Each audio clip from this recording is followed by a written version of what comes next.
여러분 안녕하십니까. 추석 연휴 둘째 날 반갑지 않은 소식이 전해졌습니다. 새 확진자 수가 1,900명을 넘어서면서 주말 기준으로 사상 최다를 기록했습니다. 특히 수도권 상황이 심각한데요.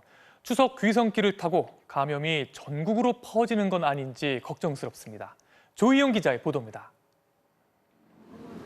서울역 광장에 마련된 코로나19 임시선별검사소. 고향에 내려가기 전 진단검사를 받으려는 귀성객들이 길게 줄을 서 있습니다. 어르신들은 백신을 거의 다 접종하셨고 저는 1차만 했는데 아무래도 어르신들도 있고 그래가지고 미리. 오늘 코로나19 신규 확진자는 1,910명, 주말 기준 역대 최다입니다. 최근 일주일간 수도권 발생 비중이 78%에 달해 추석 연휴 수도권의 확산세가 비수도권으로 전파될 우려가 커지고 있습니다. 고향에 가시면서 한 번씩 꼭 검사를 받아보라는 그런 어떤 걸 좀 강조하기 위해서 그래서 추석 준비로 바쁜 시장을 중심으로 한 집단 감염도 계속 늘어나고 있습니다. 서울 송파구 가락시장 관련 집단 감염은 하루 만에 23명이 추가 확진돼 299명으로 늘었고 서울 중구 중부시장에선 36명, 강서구 송화시장에서도 20명의 집단 감염이 새로 발생했습니다. 방역당국은 수도권을 중심으로 코로나19가 확산된 상황에서 추석 준비를 위한 이동량 증가가 맞물리며 확산이 빨라진 것으로 파악했습니다. 추석 연휴가 4차 대유행 전국 재확산의 중대 고비가 될 수 있다는 겁니다. 지난해 대비 약 3.5%가량 이동량 증가도 예상되고 있어 수도권 지역 감염의 전국 확산이 크게 우려되는 상황입니다. 방역당국은 내 가족은 내가 지킨다는 마음으로 방역 수칙을 철저히 준수해달라고 당부했습니다. MBC 뉴스 조희영입니다. 전국의 고속도로는 귀성 차량에 나들이개까지 겹치면서 하루 종일 붐볐습니다. 이럴 때마다 꼭 빠지지 않고 등장하는 게 있죠. 몰래 버스 전용차로나 갓길로 내다니는 얌체 운전자들인데요. 헬기와 암행 순찰차까지 동원된 경찰의 집중 단속 현장을 손하늘 기자가 취재했습니다. 오늘 오후 경부고속도로 양재나들목 부근. 연휴를 맞아 400만 대가 넘는 차량이 도로에 쏟아져 나와 곳곳이 주차장으로 변했습니다. 경찰은 버스 전용차로나 갓길로 내달리는 이른바 얌체 운전 단속에 나섰습니다. 검은색 승용차가 버스 전용차로로 빠져 다른 차들을 앞지르자 헬기가 이를 포착합니다. 암행 하나 에서 지금 촬영 중에 있습니다. 암행은 영동선에 있죠? 영동선 43.8K 진행 중입니다. 일반 차들과 섞여 달리던 암행 순찰차가 곧장 경광등을 켜고 뒤쫓습니다. 왼쪽으로 들어가세요. 왼쪽으로. 오늘 주말이고 또 연휴기도 하기 때문에 버스 전용차로가 시행되고 있어요. 4명만 태우고 버스 전용차로로 달리던 9인승 승합차도 붙잡혔습니다. 6명이 안 되기 때문에 위반이십니다. 자, 면허증 주시고요. 명절차로 가시는 건가요? 위반 차량들을 저희가 공중에서 포착을 해서 카메라 줌 기능을 이용을 해서 자동차의 그 번호판까지 정확하게 저희가 식별이 가능합니다. 어제 하루 경기 남부 지역에서만 버스 전용차로 불법 주행 42대를 비롯해 모두 49대가 적발됐습니다. 경찰은 코로나19 확산 이후 세 번째 명절인 이번 추석 기간 동안 인원 제한이 8명으로 완화돼 교통량이 늘 걸로 보고 연휴 마지막 날까지 집중 단속을 계속할 예정입니다. MBC 뉴스 손하늘입니다. 코로나 때문에 걱정은 되지만 그래도 추석은 추석이죠. 오늘 전국의 전통시장은 명절을 준비하는 사람들로 모처럼 활기가 돌았습니다. 특히 추석을 앞두고 지급된 재난지원금 효과를 톡톡히 봤다고 하는데요. 서유정 기자가 다녀왔습니다. 방금적 김이 모락모락 나는 송편. 알록달록 색을 입고 윤기를 뽐내며 진열대에 오릅니다. 건너편 가게에서는 빈대떡과 육전, 동태전이 노릇노릇하게 구워져 나옵니다.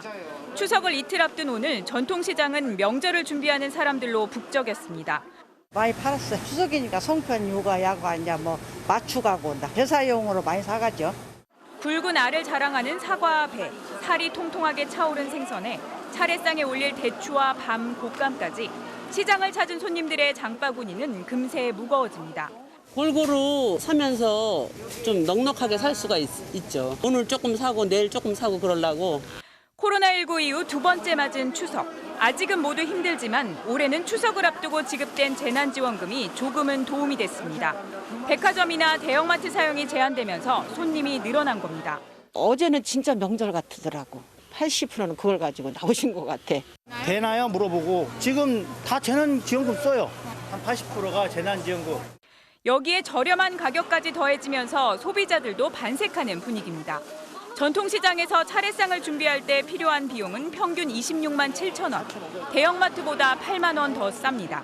물건도 좋고 싸고 친절하고. 재난지원금으로 많이 사세요? 아, 그럼요. 그게 있으니까 훨씬 낫지. 감사하죠. 전통시장을 살리기 위한 지자체의 노력도 이어지고 있습니다. 연휴 기간 동안에는 전국 480여 개 전통시장 주변 도로에 최대 2시간까지 무료 주차가 가능하고 사람들이 많이 모이는 것에 대비해 방역 관리와 소독도 한층 더 강화됩니다. MBC 뉴스 서효정입니다. 성남 대장지구 개발 관련 의혹을 두고 민주당 이재명, 이낙연 두 후보가 정면으로 충돌했습니다. 이낙연 후보는 역대급 일확천금 사건이라며 공세를 폈고 이재명 후보는 1원이라도 부당 이득이 있으면 사퇴하겠다고 맞섰습니다. 김지경 기자의 보도입니다. 대장지구 사업 이후 4천억대 배당금을 챙겨 논란이 된 화천대유 관련 주주 7명. 이재명 후보 측은 이 중 일부가 성남시장 시절 사업권을 빼앗겼던, 그래서 투자금 회수에 나선 개발업체 관계자들이라고 주장했습니다. 특히 이들이 국민의힘 신영수 전 의원 측과 관련돼 있고 원유철 전 의원은 화천대유 고문이었다며 국민의힘 관련성을 부각했습니다. 국민의힘 부패 세력과 토건 세력이 부동산 개발 사업권을 빼앗겼다가 금융기관의 외피를 쓰고 다시 나타난 국힘 게이트인 것입니다. 그러면서 이낙연 후보를 향해서도 의혹 제기를 중단해달라고 요청했는데 토론회에 나선 이 후보는 그 정도 해명으로는 의문이 풀리지 않는다며 작심 비판했습니다. 턱없이 많은 이득을 얻은 것은 당연히 국민들로부터 의아함을 받을 만하죠. 저한테 이 사업권을 통째로 빼앗겨버린 그 사람들이 저하고 유착했을 거라는 상상을 하시는 겁니까? 아니죠. 모른다고 하시는데 어떻게 계속 모를 수 있었을까? 그 의문이 풀리질 않는 것입니다. 다른 후보들의 의견도 정반대로 엇갈렸습니다. 이재명 기득권 카르텔, 부동산 부당이익, 불로소득을 취득했던 사람들에 대해서는 철저한 수사가 필요하리라고 생각하고 있습니다. 윤석열의 국기문란 사건을 덮으려는 야당의 그 꼼수에 넘어가는 것 아닌가. 이재명 후보는 부당이득이 1원이라도 있으면 후보직을 사퇴하겠다며 의혹을 제기한 국민의힘 김기현 원내대표 등을 고발했습니다. 국민의힘은 누가 봐도 특혜 설계와 특정인의 폭리가 문제인데 제3자에게 책임을 전가하는 건 뻔뻔하다며 국정조사와 특검을 즉시 실시하자고 촉구했습니다. MBC 뉴스 김지경입니다. 국민의힘 장제원 의원의 아들 장용준 씨가 또다시 안 좋은 뉴스의 주인공이 됐습니다. 어젯밤 무면허 운전을 하다 접촉 사고를 냈는데요. 음주 측정을 거부하고 경찰에 머리를 들이받아 현행범으로 체포됐습니다. 이미 음주운전 사고로 지난해 집행유예를 선고받은 상태였습니다. 고재민 기자의 보도입니다. 어젯밤 10시 반쯤 서울 서초구 반포동의 한 대로변. 흰색 벤츠가 차선을 변경하다 오른쪽에서 달리던 차량과 부딪혔습니다. 앞에 차가 외국인이에요. 경찰이 나중에 얼마 안 걸려서 바로 오더라고요. 동승자 한 명이 있었던 벤츠의 운전자는 국민의힘 장제원 의원의 아들인 21살 장용준 씨. 이 사고로 다친 사람은 없었지만 당시 장 씨는 무면허 상태였습니다. 장 씨는 이곳에서 접촉 사고를 냈고 경찰이 음주 측정을 요구하자 거부했습니다. 게다가 장 씨는 신원 확인에도 응하지 않았고 오히려 경찰의 머리를 들이받은 것으로 전해졌습니다. 장 씨는 현행범으로 체포됐고 경찰서에서 조사를 받은 뒤 일단 귀가 조치됐습니다. 경찰은 조만간 장 씨와 동승자를 불러 정확한 사건 경위를 조사할 예정입니다. 장 씨는 2년 전에도 서울 마포에서 흰색 벤츠 차량을 몰고 음주운전을 하다 오토바이를 들이받았습니다. 당시 혈중 알코올 농도는 0.129%로 만취 상태였는데 다른 사람이 운전한 것처럼 바꿔치기를 시도했다가 자수했습니다. 이 사건으로 지난해 6월 징역 1년 6개월에 집행유예 2년을 선고받았는데 집행유예 기간 중에 다시 사고를 낸 겁니다. 장 씨는 지난 4월엔 부산에서 술에 취한 채 길에서 행인을 폭행해 검찰에 넘겨지기도 했습니다. 장 씨는 자신의 SNS에 제가 받아야 하는 죗값은 모두 달게 받겠다. 정말 죄송하다는 글을 올렸습니다. MBC 뉴스 고재민입니다. 추석 연휴에도 여야 대선 주자들은 표심 잡기에 몰두하고 있습니다.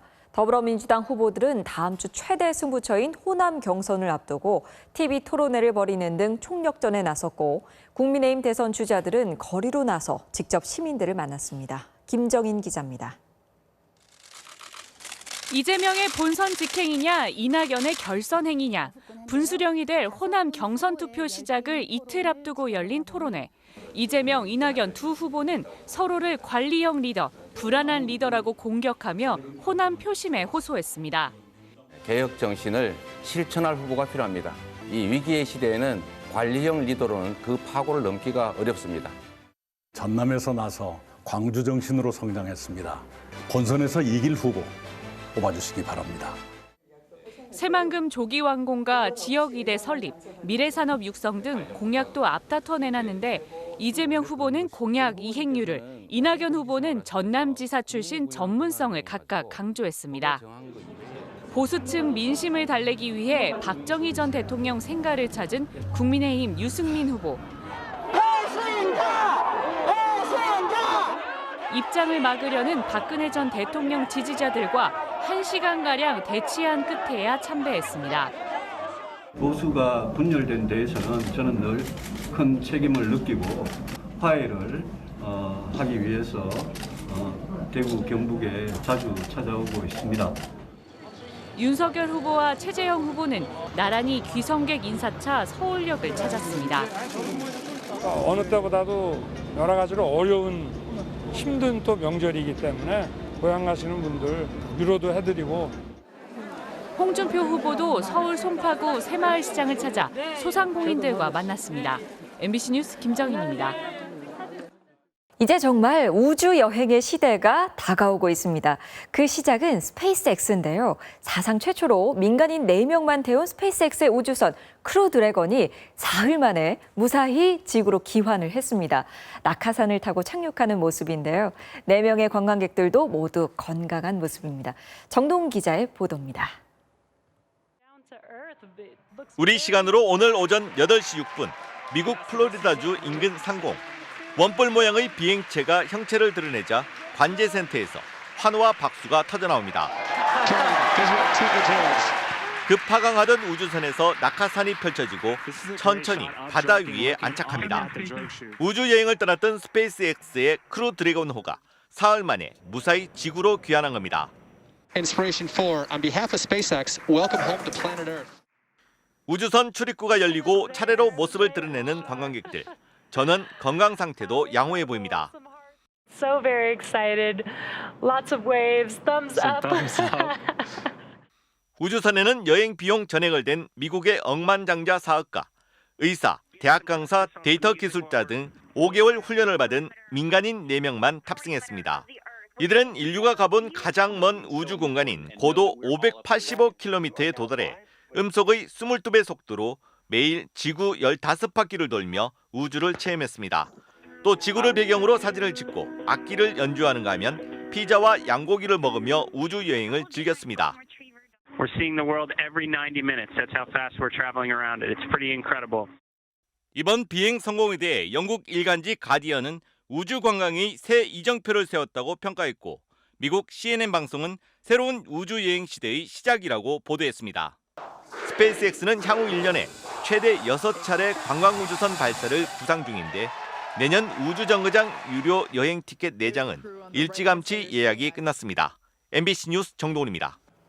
추석 연휴를 맞아 가을철 산행을 다녀오신 분들도 계실 것 같은데요. 산에 가서 버섯이나 약초를 마음대로 따도 괜찮을까요? 당연히 안 됩니다. 국가 소유 재산이기 때문에 허가 없이 따면 형사 처벌도 받을 수 있습니다. 그런데 꽤 많은 사람들이 불법 채취를 해갑니다. 김상훈 기자가 단속 현장에 동행해봤습니다.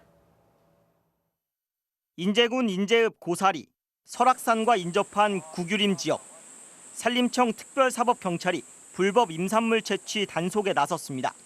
단속을 시작하자마자 정차 요구를 무시하고 도주하던 승합차 한 대가 아래에서 대기하던 단속 요원에게 붙잡힙니다. 가방을 열어보니 산에서 갓 딴 송이버섯과 쌀이버섯이 나옵니다. 저는 뭐 정년 퇴직하고 이제 뭐 할 것도 없고 그래서 그냥 운동 삼아 나왔어요. 운동 삼아 나왔다가. 운동 삼아 나왔다는 이 남성. 차 안에 있는 상자를 열어보니 수십만 원어치 산양삼이 나옵니다. 특별사법경찰이 채취 장소를 추궁하자 결국 새뿌리를 구규림 해석했다고 시인했습니다. 이 남성은 결국 산림자원법 위반 혐의로 입건됐습니다. 잠시 뒤 또 다른 차량 한 대가 내려옵니다. 죄송한데 저희 가을철 임산물 특별 단속 기간이라 차 좀 한번 좀 확인 좀 시켜주세요. 예. 가방에서는 어김없이 버섯이 나옵니다. 전문 채취꾼은 물론이고 일반인들까지 마구잡이로 산을 헤집고 다녀 지역 주민들도 불만이 많습니다. 여기 와서 자기가 먹던 거 여기다 다 그냥 고스란히 버리고 하지. 그러면 주민들은 왔다 갔다 농사 지기도 힘든데 와갖고 청소하지. 광활한 구규림에서는 드론까지 동원해 단속을 벌이는데 현장에서 막무가내로 도망가는 사람들이 많아 어려움이 큽니다. 일반 이제 개인 사유 재산이랑 똑같다고 보시면 돼요. 국가의 소유 재산이기 때문에 그렇게 절취해서 가져가는 거는 위법 행위에 해당합니다. 예. 버섯 하나라도 허가 없이 채취하면 5년 이하의 징역이나 5천만 원 이하의 벌금에 처해질 수 있습니다. MBC 뉴스 김상훈입니다. 최근 중국에서는 한 여대생이 중국 공산당과 시진핑 국가주석의 충성을 공개 맹세해 큰 화제가 됐는데요. 중국의 20대들 사이에선 중화 민족주의에 대한 자부심이 높은 이른바 N세대가 급부상 중입니다. 이런 애국주의 분위기가 극단적인 민족주의로 흐를 수 있다는 우려도 나오고 있습니다. 베이징에서 이혜인 특파원이 보도합니다. 기자와 아나운서를 양성하는 중국 천메이 대학 개학식. 재학생 대표로 나선 여대생이 공개적으로 공산당에 대한 충성을 맹세합니다. 我是中国人民的播音员，中国共产党的播音员。我传达的是中国人民战胜艰难险阻、走向胜利的声音。 이 여대생은 지난 7월 공산당 100주년 행사 때도 학생 대표로 섰던 펑린.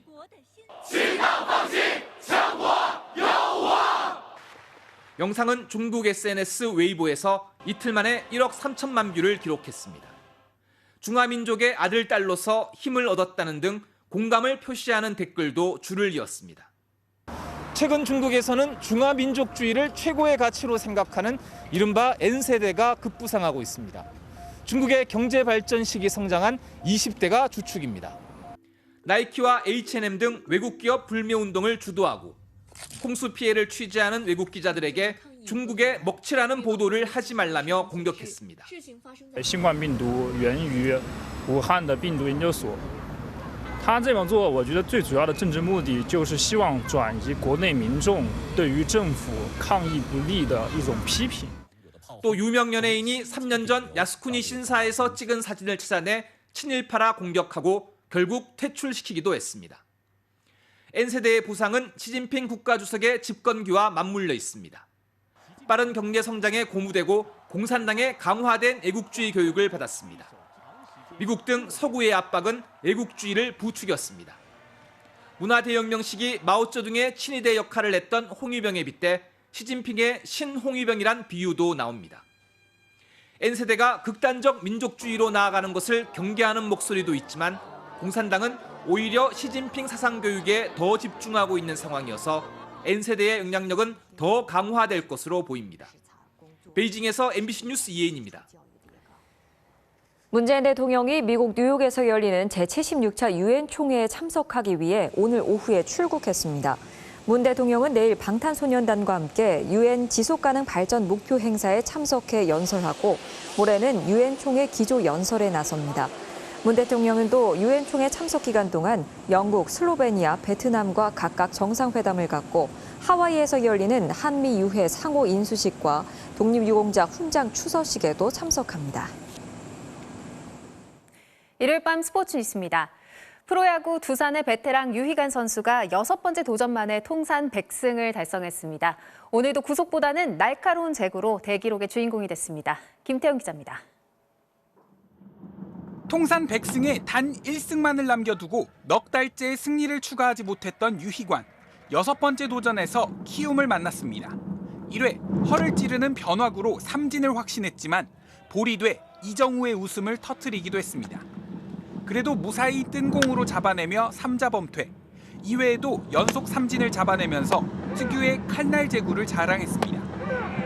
5회 무사 3루 위기에서는 삼진과 날렵한 수비로 실점을 허용하지 않았고 6회 만루 위기도 침착하게 막아내면서 6이닝 무실점으로 마운드를 내려왔습니다. 베테랑의 호투에 동료들도 화답했습니다. 양석환이 연타석 홈런으로 혼자 5타점을 쓸어 담았고 이루수 신인 안재석의 호수비까지 이어지면서 유희관은 데뷔 12년 만에 감격적인 통산 100승 달성에 성공했습니다. 제가 갖고 있었던 그런 꿈을 이룬 저에게는 의미 있는 날이 아닌가 생각합니다. 석관이가 아까 그러더라고요. 주소 보내준다고. 네, 추석에 제가 어떻게 후배인데 한우 선물 세트라도 보내야 되나. 3연승을 이어간 두산도 키움을 5연패에 빠뜨리며 5위로 올라섰습니다. MBC 뉴스 김태훈입니다. 서울이 4위 수원FC를 잡고 8경기 만에 승리를 신고했는데요. K리그1 최하위 탈출에도 성공했습니다. 지난 7경기에서 2무 5패로 그 어느 때보다 승리가 절실했던 FC서울. 경기 시작 53초 만에 조영욱의 선제골이 터집니다. 나상호의 크로스에 이은 기가 막힌 논스톱 슈팅. 그리고 전반 10분, 이번엔 절묘한 스루 패스를 이어받은 나상호가 지체 없이 추가골을 터뜨립니다. 수원FC의 추격을 2대1로 따돌린 서울이 8경기 만에 승리에 성공하면서 강원을 제치고 11위로 올라섭니다. 신임 안익수 감독도 부임 2경기 만에 첫 생. 하지만 앞으로도 갈 길은 멉니다. 경쟁자 성남도 오늘 뮬리치의 멋진 프리킥으로 승리를 거뒀고요.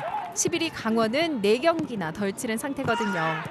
우승싸움 못지않게 치열해진 잔류전쟁. 이제부터 피말리는 승부가 계속되겠네요.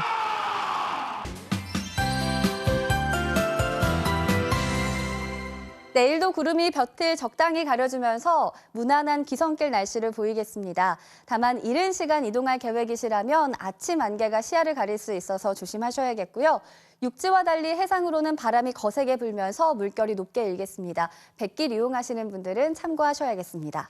추석 당일에는 일찌감치 요란한 비구름이 몰려오겠습니다. 비구름은 새벽에 서울 등 서쪽을 시작으로 낮 동안에는 동쪽으로 옮겨가며 비를 뿌릴 텐데요. 벼락과 돌풍을 동반해 시간당 한꺼번에 50mm씩 쏟아질 수 있겠고요. 저녁에 잠깐 개는 중부지방은 희미하게, 남부지방에서는 환한 보름달을 보실 수가 있겠습니다. 서울 기준으로 달이 떠오르는 시각은 저녁 7시경이 되겠습니다. 연휴 마지막 날에도 서울 등 대부분 지방에 비가 내리긴 할 텐데 이른 시간 잠깐 지날 뿐이겠고요. 비구름 뒤로 찬 공기가 내려오면서 선선해지겠습니다. 서울의 낮 기온이 24도로 평년보다도 낮아지겠습니다. 절기추분이자 일상으로 돌아오는 목요일에는 구름만 낀 날씨를 보이겠고요. 다음 날인 금요일에도 서울의 아침과 낮 기온 모두 평년 수준을 보이겠습니다. 풍성한 한가위 보내세요. 지금까지 연휴 날씨였습니다. 모든 어려움은 잠시 잊고 행복한 추석 명절 보내시기 바랍니다. 일요일 뉴스데스크 마치겠습니다. 고맙습니다.